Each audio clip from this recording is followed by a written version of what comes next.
On cue they are. How are we going, folks? And we've got the other one turning up now. Yes, they are camera shy, that's for sure. We're talking citrus today, and we've got Vader. What are you doing to her? Leave her alone. Come on. Anyway, citrus. These are the pots that I transplanted again. Well, sorry, the trees that I transplanted. They were in a plastic and a terracotta pot. They were going backwards. They're a lot better now. They need another feed. We've put them in some, potting mix and things like that, but using the grow pots, which means it breathes better. So if you remember or search into previous episodes, these leaves were cupping up in the past because it wasn't breathing well. And by transplanting it into these grow pots, better airflow's coming through the root system. It needs a feed, but we're going to go through the 101 on citrus now.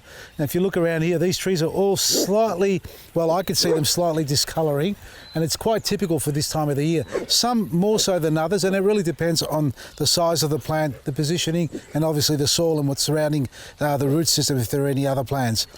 These aren't as bad as some other ones that I've got over there in the garden, but there's ones over that side there. The espaliers are super green because they've been getting the liquid feed. Now, I only gave these ones one liquid feed. So citrus trees this time of year, discoloration will occur. They're actually, some of them will be flowering already and set fruit, growing their fruit, so the energy is being pushed towards the fruit, not new growth. So don't expect it to be completely luscious green unless you are liquid feeding it regularly, every 2 weeks if you can. And that's a foliar spray as well.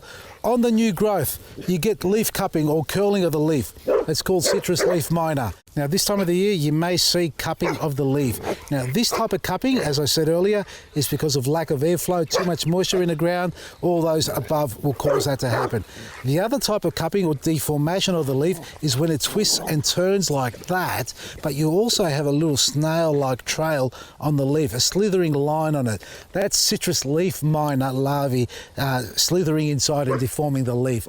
You need to cut those leaves off, burn them, and spray your tree with CGWS and hang a CLM trap, citrus leaf minor trap, in the tree, as I've done over there.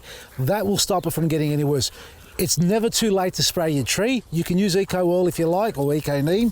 CGWS would be a better choice because it creates a white shield of armour all over the tree, and it will stay on it. As soon as it does break down, it wears off. So that means you need to reapply it again. And you don't have to do it every week. It's every 2 months or every 6 weeks, let's say. Now, other than that, a lot of emails have come through about transplanting a citrus tree, taking it out of the ground or the pot and placing it somewhere else. You can transplant now if you like, almost any time through autumn, winter. The only problem you've got to factor in is the size of the tree, the position of the tree, the type of soil it's in as well. Now, if it's a up to 5-year-old tree, use a garden fork. Yeah, you can transplant it. Anything over that, you're going to struggle. And it depends on the size of the tree. Sometimes you can find a 4 or 5-year-old tree only this big. It's like my mother's place, if you've seen. They're only about 5 foot tall. They're about 10 years of age. So the root system isn't overly large. You can easily establish where the root system is grown by getting a garden fork. Now, the garden fork is the purpose of digging into the soil without cutting off the roots. You get in and loosen up the soil and try and get underneath it. That's the best way to actually transplant not only citrus, all types of fruit trees, ornamental trees, and even just shrubs and plants like that in the garden. Now, once you've done that, you can move it, but what you need to do is inspect how much damage, if any at all, has been caused on the root ball.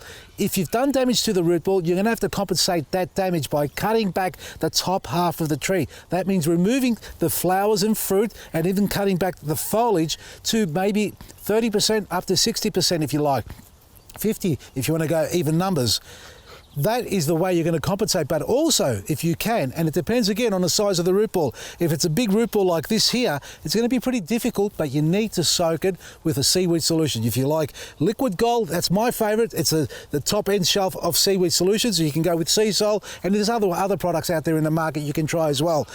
Soak it overnight if you can. Sit it in a bucket or a large pan of water with some seaweed solution mixed into it.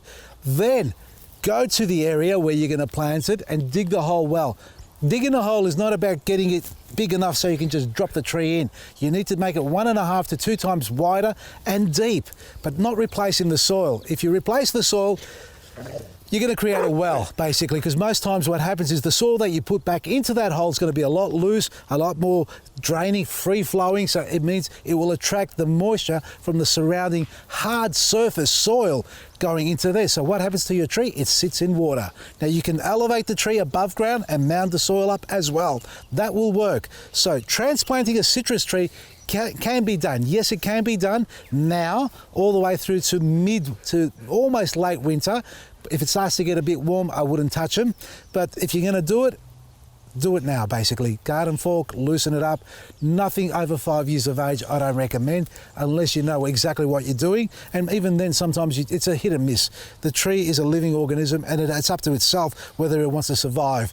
And obviously how much care you take with it too. So whether you're using manures or liquid fertilizers, add your black grit in to get that balance into the soil so your tree can thrive. Now back to citrus leaf miner and citrus gall wasp. There's also scale, but those two first insects attack the tree from the warmer parts of the year, so basically from August onwards.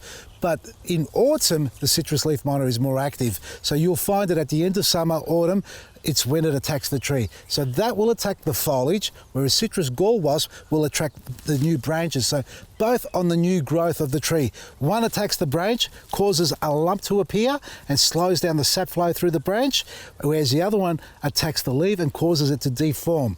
Now, with both cases, you can use CGWS as a preventative. Now, you've asked, many people have asked, when to spray the CGWS. My advice to that is if you've got that problem in your garden, spray it any time of the year. If you see a problem occurring, if you think you've got citrus leaf miner or you've got lumps on your tree, whether it's hot or not, summer or winter, it's not me about selling the product, it's about protecting your tree, because our microclimates exist and in every different garden exist, and they are very different. Like out here where I am now, it's a lot warmer than it is out there in the paddocks where I've got my other trees. So those ones out there don't need a spray. These ones will probably need a spray. So the temperature's a lot warmer here. But lucky for me, there's no effect here. There is effect over there. I've sprayed those trees. So same with you. If you see the problem, spray the tree. If you've got lumps, cut them out and spray the tree. Another insect that attacks citrus trees is scale. Now it's a button-like insect. It doesn't move around, but it releases a sweet nectar that attracts the ants, and the ants farm the scale and take that nectar away. And what happens then is the tree develops a black sooty mold. So